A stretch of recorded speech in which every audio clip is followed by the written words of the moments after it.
Hey guys, this is a one shot video of shares and dividend. Okay, so इस video में मैंने full concept with numerical solve कराया है shares and dividend के बारे में. ओके, सो ये वीडियो देखने के बाद सीधा न्यूमेरिकल्स पे टूट पड़ो. So let's start the video.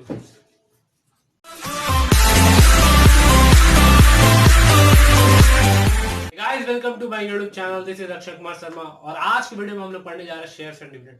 So guys, let's start the video. Now basically हम लोग शेयर्स पढ़ने से पहले हम लोग को जानना होगा कि फॉर्म्स ऑफ मनी क्या होता है. ठीक है, फॉर्म्स ऑफ मनी के बारे में अगर हम लोग जाने तो कितना कितना फॉर्म्स में आता है. सबसे पहले हो गया तुम्हारा ऑफ कोर्स नोट, दूसरा फॉर्म हो गया तुम्हारे पास कॉइन्स, तीसरा फॉर्म हो गया तुम्हारे पास चेक, और जो चौथा फॉर्म हो गया वो होता है शेयर्स. ठीक है, तो बेसिकली भारत सरकार क्या करता है, ये बेसिकली अगर हम लोग जाने तो ये जो तीनों जो ये है ना, ये दो ठो जो है ये तो ऑफ कोर्स गवर्नमेंट निकालता है. ये अकेला एग्जाम कौन निकालता है, तो ये बैंक निकालता है. और उसी टाइप से अगर इसका बात किया जाए तो ये निकालता है कंपनी. क्लियर है, बताएंगे क्या होता है ना. बेसिकली जैसे कि नोट्स का अगर हमें बात किया जाए तो ये नोट्स जो है 10 रुपया, 20 रुपया, 30 रुपया, 40 रुपया. 30 रुपया का नोट कभी देखे हैं? नहीं देखे हैं. तो 10 रुपया, 20 रुपया, 50 रुपया एंड सिमिलरली 100 रुपया और 2000 का भी नोट्स बनना लग गया. ये इतना का नोट्स बनता है. तो वैसे ही जो कंपनीज है शेयर्स भी निकालती है वैसे ही 10 रुपया का, 20 रुपया का, 100 रुपया का, लाइक दैट ऐसे शेयर्स निकालती है. क्लियर है, मतलब अभी तुम लोग समझ में आ रहा है. जैसे 10 रुपया नोट देख लो या 10 रुपया शेयर देख लो, दोनों एक जैसा ही चीज है, लेकिन डिफरेंस होता है गाइस. समझेंगे क्या होता है.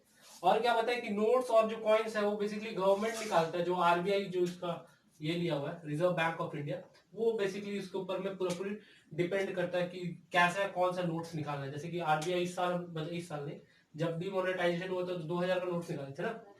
तो वैसे ही अगर हम लोग जाएंगे चेक्स, तो चेक्स कौन, बैंक्स निकाल के देता है. चेक्स में मतलब बेसिकली बैंक्स बनाता है चेक्स एंड अदर थिंग्स. और वैसे शेयर्स में अगर हम लोग जाए तो कंपनी शेयर्स के बारे में या शेयर से डील करता है, शेयर से डील करता है या फिर क्रिएट करता है. ठीक है, सो अभी हम लोग समझते हैं कि शेयर्स होता क्या है. तो जैसे अभी हम इससे पहले थोड़ा देर पहले बताएं कि शेयर्स का अगर हम लोग बात करेंगे तो सोचो कि एक तो 10 रुपया का शेयर है. 10 रुपया का शेयर है, तो ये 10 रुपया का अगर ये शेयर है तो 10 रुपया जो लिखा हुआ है उस लिखा हुआ वैल्यू को हम लोग बोलते हैं nominal value. Nominal nominal value. ठीक है, स्पेलिंग संभाल लेना गाइस. ठीक है, nominal value short form NV dot N dot V या एनवी यूज किया जाएगा. ठीक है, ना ये एनवी जो है यहाँ पे, ये एनवी यहाँ पे कितना का है, 10 रुपया प्रिंटेड है ना उसमें, तो इसको हम लोग 10 रुपीज बोलेंगे. कहीं कहीं पे मार्क प्राइस भी बोला जाता है इसका ना. अब ये जो 10 रुपया का शेयर है, मान लो कोई कंपनी अगर इसको बनाया है तो वो क्या 10 ही रुपये में बेचेगा? ऑफ कोर्स नहीं, वो कितना में बेचेगा. इससे 10 रुपया का शेयर है तो अगर हम चाहे, मान लो हम गए और उसको जाकर खरीदना चाहे तो कंपनी मेरे को 10 रुपया ना बोल के मेरे को 12 रुपया करके बेचेगा. तो वो जो वैल्यू जिसपे वो बेचेगा उसको हम लोग बोलते हैं मार्केट वैल्यू. क्लियर है, मतलब वो वैल्यू जो ये मार्केट में अवेलेबल है उसको बोलते हैं मार्केट वैल्यू. और शॉर्ट फॉर्म में हम लोग बोलेंगे MV. So over here MV equal to 12. Clear हो रहा है ना. तो अगर यहाँ पे जो ये है, ये मापदंड जो प्राइस हम लोग यहाँ पे दिख रहा है 12 रुपया हो गया और खरीदारी है उसका 10 रुपया, तो इसको कौन डिसाइड करेगा? तो इसको डिसाइड करने वाला एक और भी चीज है, उसको हम लोग बोलते हैं डिविडेंड. जैसे यहाँ पे तुम लोगों को समझ में आ ही रहा है कि कंपनी का प्रॉफिट कितना को हो रहा है. अगर एक शेयर तुम लोग बेचता है तो कंपनी को 2 रुपया का प्रॉफिट दिख रहा है. 12 - 10 इक्वल टू 2 रुपया का प्रॉफिट. तो ऑफकोर्स वो जो डिविडेंड है, वो डिविडेंड यहाँ पे 2, मतलब dividend is the short form of profit. Clear है, या इसी को आगे चलकर हम लोग यूज करते हैं एनुअल इनकम बोल के भी. Clear, annual income. ठीक है, समझ में आ रहा है गाइस. सो अब ये सब का सारे बीच का अभी तुम लोग को कुछ कुछ टर्म सब पता चल जा रहा है. जैसे प्रॉफिट होगा तो प्रॉफिट परसेंट भी होगा, इतना प्रॉफिट से परसेंटेज, मतलब इतना प्रॉफिट में हम लोग वो निकाल रहे हैं, वैल्यू निकाल रहे हैं. तो वैसे ही जो हम लोग यहाँ पे जो ये लगाएंगे शेयर्स के ऊपर में जो डिविडेंड लगेगा, मींस डिविडेंड जो निकालेंगे, तो उसके लिए हम लोग क्या होगा, एक तो वर्ड डिविडेंड परसेंट, जिसको हम लोग डी से डिनोट करेंगे फ्यूचर में. ठीक है, क्लियर है ना. और भी दो टर्म है, रिलेटेड टर्म है. अभी मान लो जैसे कि मेरा इन्वेस्टमेंट हुआ, ये मार्केट पे मेरा इन्वेस्टमेंट हुआ, मतलब क्या मिला, शेयर्स खरीदे. ये शेयर्स को हम 12 रुपए में खरीदे और फिर बाद में उस समय जो प्रॉफिट, मतलब उस समय जो डिविडेंड परसेंट था वो मान लो तुम्हारा 5% का था. सडनली क्या हुआ कि जब हम ये शेयर्स को बेचने जाएंगे, हम रिटर्न करने जाएंगे या हाँ किसी दूसरा मार्केट में वापस इसको वैल्यू को बेचने जा रहे हैं, इस शेयर्स को बेचने जा रहे हैं, तो उस केस में ये डिविडेंड वैल्यू जो है वो बढ़ के हो गया तुम्हारा 10%। तो उस केस में क्या होगा, उस केस में ऑफकोर्स मेरा प्रॉफिट बढ़ जाएगा, पहले जितना था उससे मेरा डबल हो जाएगा, क्योंकि ऑफकोर्स हम जब खरीदे थे तो उस समय डिविडेंड 5% का प्रॉफिट था। अभी नेक्स्ट टाइम में क्या हो गया, 10% का प्रॉफिट हो जा रहा है। तो जब 10% का प्रॉफिट हो जा रहा है तो उस केस में उसका डिविडेंड निकालना होगा ना। तो जो हम लोग इन्वेस्ट कर रहे हैं, हम एक्चुअली में हम जो मेरा इन्वेस्टमेंट होगा क्या होगा, जितना हम उसको खरीदे उसको हम बोलेंगे अपना इन्वेस्टमेंट। क्लियर है? तो चलो कुछ कुछ टर्म को अभी समझने से पहले दो टर्म हम लोग छोड़ रहे हैं, वो 2-3 टर्म को हम लोग जस्ट इसके बाद में समझेंगे, पहले उससे पहला वाला चीज जानना जरूरी है। देखो क्या है यहाँ पे, सपोज मान लो एक तो कंपनी है, ठीक है, कंपनी का नाम है XYZ, ठीक है, ये कंपनी XYZ है। अब इस कंपनी को स्टार्ट करने के लिए कंपनी बोला भाई मेरे को बहुत पैसा चाहिए, तो बैंक से लोन लेने चल गया, बैंक बोला निकल पहला फुर्सत, निकल निकल जल्दी निकल, बैंक भगा दिया। अब उसके बाद तब ये कहाँ जाएगा, तो ये क्या किया, अपने पार्टनर सब ढूंढने लगा। जैसा कि बेसिकली जितना भी स्मॉल स्केल इंडस्ट्रीज होता है वो पार्टनर के ही दम पे चलता है, कुछ कुछ चलता है लोन्स के भी दम पे। तो ये क्या करेगा, अपना पार्टनर ढूंढेगा। ये जैसे कि हो गया पहला पार्टनर हो गया तो इसका ABCD, ठीक है। और इन लोग क्या करेगा, बेसिकली जो बैंक नहीं किया वो इन लोग करेगा। इन लोग क्या करेगा, अपना पैसा एक कंपनी पे लगाएगा। तो जब ये कंपनी पे पैसा लगा रहा है तो इन लोग को हम लोग क्या बोलेंगे, इन लोग हम लोग बोलेंगे इन्वेस्टर। क्लियर है? तो इन्वेस्टर का मतलब समझ में आ रहा है कि इन्वेस्टर किसको बोलेंगे, जो कंपनी के ऊपर में जो पैसा लगा रहा है उसको हम लोग बोलेंगे इन्वेस्टर। क्लियर है ना? सो जब कंपनी ऑन द रिटर्न इन लोग क्या करता है, जब ये कंपनी पे पैसा लगाता है तो कंपनी अपने हिसाब से इन लोग को देखता है कि कौन कितना ज्यादा पैसा लगा रहा है, और उसके बेसिस पे इसको अपना कंपनी का कुछ कुछ परसेंटेज ऑफ वैल्यूज दे देता है। वैल्यू ना देके इन लोग क्या दे देता है, अपना कंपनी का शेयर्स दे देता है। क्लियर हो रहा बात? अपना मान लो ये कंपनी का 2% या 3% शेयर्स ये ए आदमी को दे दिया, फिर वैसे ही यहाँ पे 4% बी आदमी को दे दिया, 5% सी आदमी को दे दिया और 6% डी आदमी को दे दिया। इस टाइप से अपना कुछ कुछ परसेंट ऑफ शेयर्स इसको दे देता है। तो क्लियर अभी इन्वेस्टर, फिर इसके बाद शेयर्स क्या है, कंपनी क्या है, ये समझ में आ गया ना? तो अब चलते हैं हम लोग वो टर्म जो हम उस समय छोड़े थे। तो सपोज मान लो तो ये हो गया मेरा शेयर जिसका हम दाम रख दिए थे 10 रुपया। इसका नॉमिनल वैल्यू क्या है भाई, जितना इसका दाम लिखा हुआ है, तो नॉमिनल वैल्यू हो गया 10 रुपया, सिंपल। मार्केट वैल्यू जैसे हम बोले इसका मार्केट वैल्यू था 12 रुपया सपोज के लिए, तो इसमें डिविडेंड मतलब प्रॉफिट इसमें कितना हो रहा है, डिविडेंड हो रहा है हम लोग का, मतलब डिविडेंड को शॉर्ट में डिव यूज करते हैं। तो तुम लोग भी डिव यूज करना गाइस, ज्यादा बेटर रहेगा, या फिर अपना स्वाद अनुसार जैसा तुम लोग पसंद है। तो यहाँ पे इसका डिविडेंड हो रहा है तुम्हारा 10 - 2 दैट इज 2 रुपीज का इसका प्रॉफिट हो रहा है, ठीक है ना? 2 रुपीज का प्रॉफिट हो रहा है, इसको कितना, एक शेयर पे। इसका डिविडेंड परसेंट जो था सपोज मान लो वो 2% था, ठीक है ना? तो अगर हम लोग यहां तक आ गए, अब हम लोग को जानना है इसमें रेट ऑफ रिटर्न, एक नया वर्ड आ गया ना, रेट ऑफ रिटर्न, कितना रिटर्न हो रहा। तो rate of return equal to होता है तुम्हारा एक formula, investment sorry income by investment into 100। Okay, so income यहाँ पे कितना का इनकम हो रहा है, इसका 2 रुपया का इनकम हो रहा, कितना इन्वेस्टमेंट करने से हो रहा है, 12 रुपया का इन्वेस्टमेंट करने से हो रहा है इनटू 100। Clear guys?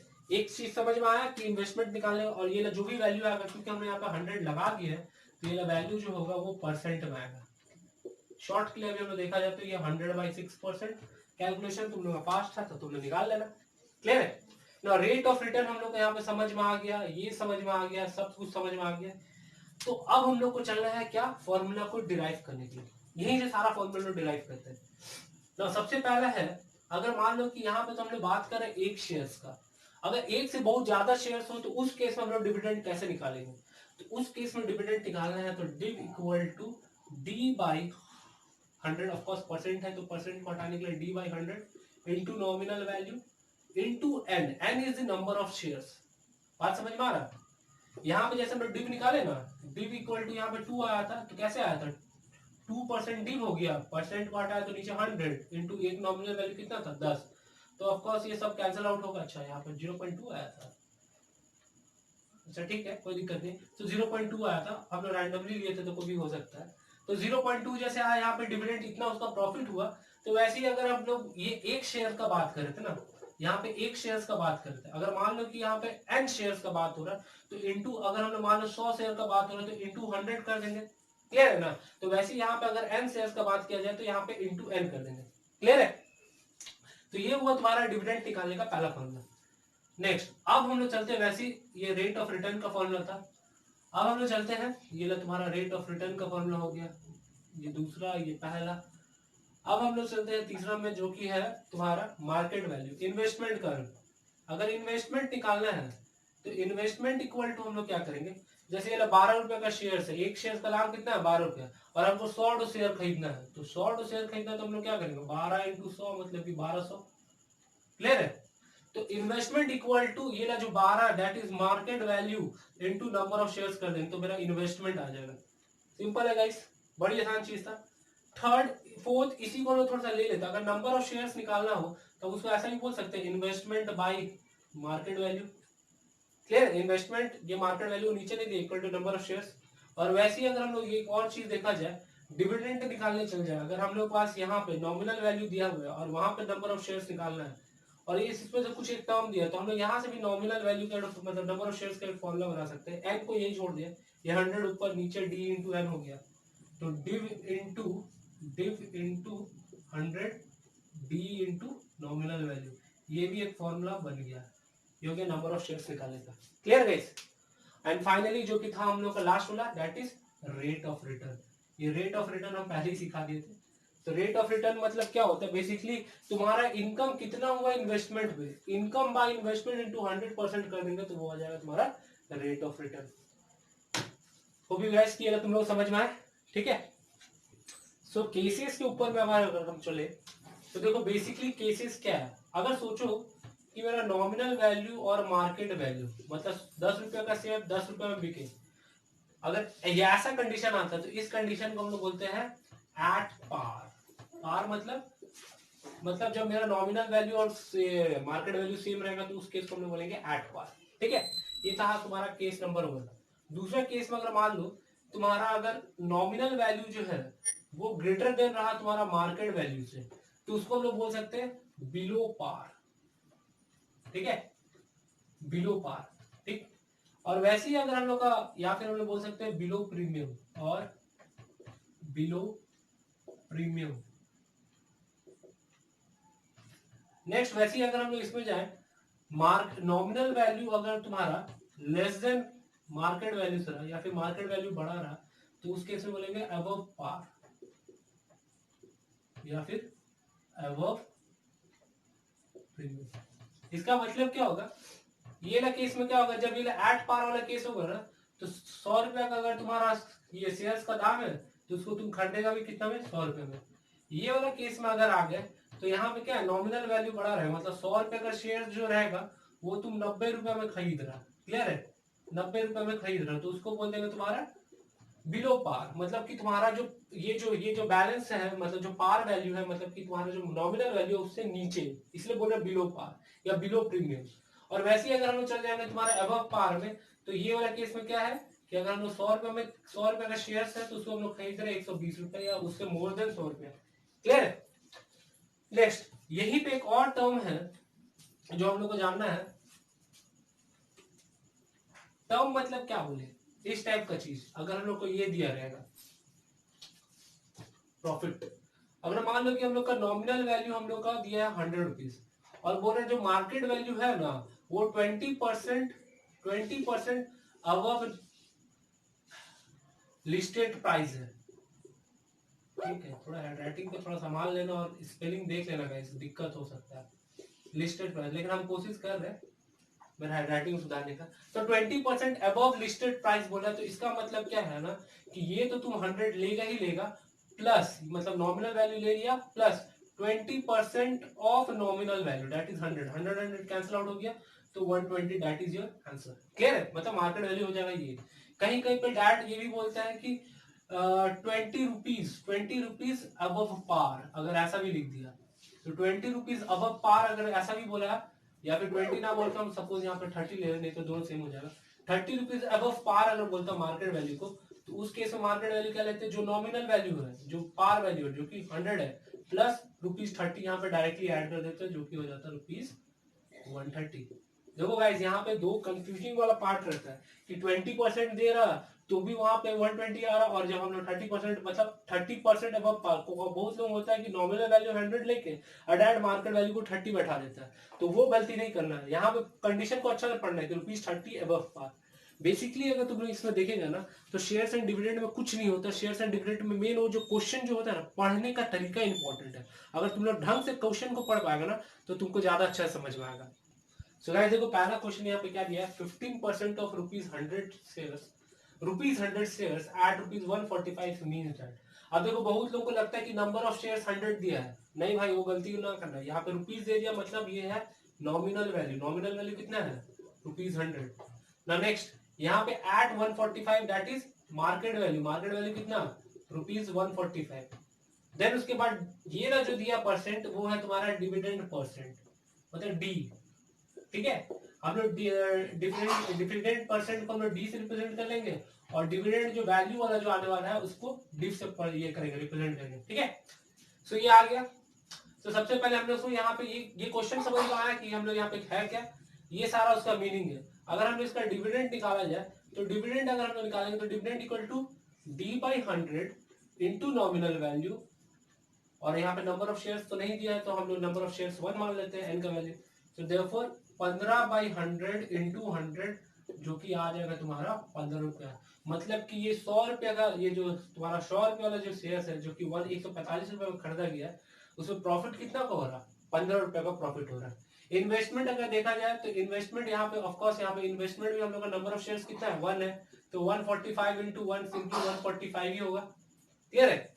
सो उस केस से अगर हम लोग जाए, तो इसका रेट ऑफ रिटर्न कितना हो गया, rate of return equal to that is div, मतलब कि इनकम, जो कि ₹15 था, कितना का इन्वेस्टमेंट है, ₹145 इंटू 100%, जो भी आंसर आएगा वो परसेंट में यहाँ पे कैलकुलेट करेगा। Clear guys. तो चलो नेक्स्ट क्वेश्चन पे चलते हैं। सो देखो, moving to the next question, जो कि है find the dividend receive on rupees, नहीं ऑन रुपीज नहीं है यहाँ पे, मतलब नंबर ऑफ शेयर्स कितना दे दिया यहाँ पे, 60 shares, on 60 shares of ₹20 each, मतलब नॉमिनल वैल्यू कितना है भाई, ₹20 at D, at 9% dividend declare. तो डी इक्वल टू 9% दे दिया है। अपने निकालना है क्या, डिविडेंड बोले तो मतलब प्रॉफिट, तो डिविडेंड इक्वल टू हो जाएगा that is D/100 into nominal value into number of shares, जो कि हो जाएगा डी हम लोग का है 9/100 into nominal value 20 into 60 shares. ये दो दो जीरो ऐसी सही कर दो, 12 12 और 9, 12 9 से कितना हो गया, 108, 108 that is your answer. Clear है, समझ में आ गया। चलो सो देखो गाइस, यहाँ पे नेक्स्ट क्वेश्चन क्या है, अ लेडी होल्ड्स इतना इतना शेयर्स, इतना कौन सा शेयर, ₹100 शेयर्स। तो यहाँ पे देखो, एन हो गया हम लोग कितना, 1800, और कितना वाला शेयर्स, ₹100 वाला शेयर्स, ₹100 वाला शेयर्स कितना होल्ड करी हो, 1800। क्लियर है। Of a company that page 15% dividend, so D हम लोग कितना दे दिया, 15% डिविडेंड एनुअली। कैलकुलेट हर एनुअल इनकम, मतलब हम लोग से पूछ दिया डिव, निकाल लेंगे div. If she brought this shares at 40% premium, तो 40% प्रीमियम इसका मतलब क्या आ जाएगा, 40% प्रीमियम मतलब कि जो कि तुम्हारा नॉमिनल वैल्यू रहेगा वो, plus 40% of nominal value, that is 40। Nominal value हम लोग कितना, 100 प्लस 100 ही है ना, ऑफ कोर्स 100 है, एंड 40% ऑफ 100, परसेंट का साइन हटाया, नीचे 2 जीरो कट गया, तो हम लोग आ गया 40, दैट इज पूरा घुमा फिरा के 140 रुपए, मतलब हो गया हम लोग का मार्केट वैल्यू। ना अब हम लोग से पूछा क्या है कि डिविडेंड, तो चलो डिव निकाल लेते हैं। तो डिव इक्वल टू क्या हो जाएगा, div equal to D/100 into nominal value into number of shares. तो डी हम लोग कितना है भाई, डी हम लोग का है 15% का शेयर्स दिया है, 15% दिया है, और ये हो गया तुम्हारा ₹100 का शेयर्स, और कितना शेयर्स है, 1800 शेयर्स है। ये 100 कैंसिल आउट हो गया ना, 15 18 करना है भाई, जल्दी से कर लो। तो 15 18 करेंगे तो कितना आ गया, 120, और इधर से आ गया तुम्हारा 15, तो 120 7 2 270, 270 और 00, ये हो गया तुम्हारा इतना ज्यादा इन्वेस्टमेंट, इतना ज्यादा इनकम हो रहा है इसका। चेक कर लेते एक बार। हाँ नंबर ऑफ शेयर्स इतना, हाँ ठीक है, इतना का उसका प्रॉफिट हो रहा है ना। अब हम लोग चलते हैं इसका, कल ये नहीं पूछा था रेट ऑफ रिटर्न। तो रेट ऑफ रिटर्न के लिए अपने पास क्या फॉर्मूला है, वही इनकम। तो इनकम से कितना हुआ 27,000, सो 27,000 ना। देख लेते एक बार फिर से क्या था हम लोग का। देखो 1800 शेयर्स, नॉमिनल वैल्यू हम लोग का 115, डिविडेंड डिप आ गया हम लोग का ये सब क्लियर है ना। तो 27,000 आ गया हम लोग का रेट ऑफ रिटर्न। तो रेट ऑफ रिटर्न का फॉर्मूला क्या अपने पास, rate of return r of r, ठीक है, आर ऑफ आर रिटर्न है यहाँ पे, ठीक है।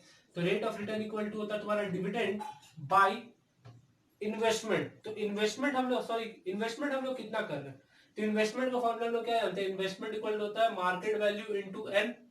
सो मार्केट वैल्यू हम लोग कितना है, मार्केट वैल्यू हम लोग एक जो शेयर्स का है 140 रुपया, और कितना जो शेयर्स बिक रहा है 1800 शेयर्स बिक रहा भाई, इनटू 100। तो यहाँ से 1 2 3 1 2 3 स्वाहा, और कुछ घटने के लायक है क्या, मेरे को नहीं लगता। तो 2700 डिवाइडेड बाई 14, जो भी होगा आंसर वो परसेंटेज में आ जाए, क्योंकि रेट ऑफ रिटर्न और क्योंकि हम लोग 100 आपको मल्टीप्लाई किए। कर लेना गाइस, ठीक है, okay. Hope you guys like this video, और जिसको भी डाउट होगा वो कमेंट सेक्शन में आराम से कमेंट करो, ठीक है। और उम्मीद करते हैं कि ये वीडियो से ज़्यादा तुम लोग सीखा हो। और गाइस अगर अभी भी इसके बाद भी अगर क्या शेयर्स एंड डिविडेंड अगर समझ में नहीं आता है, तो एक काम करना कि ज़्यादा से ज़्यादा कोशिश करना कि डाउट्स क्रिएट करना, और वो डाउट्स को कमेंट में मेरे को लिख के भेजना, ताकि मैं उसके लिए रिस्पेक्टिवली एक अलग से वीडियो बना दूं, और जिससे तुम लोग को ज़्यादा और ज़्यादा क्लियर हो सके। Thank you guys.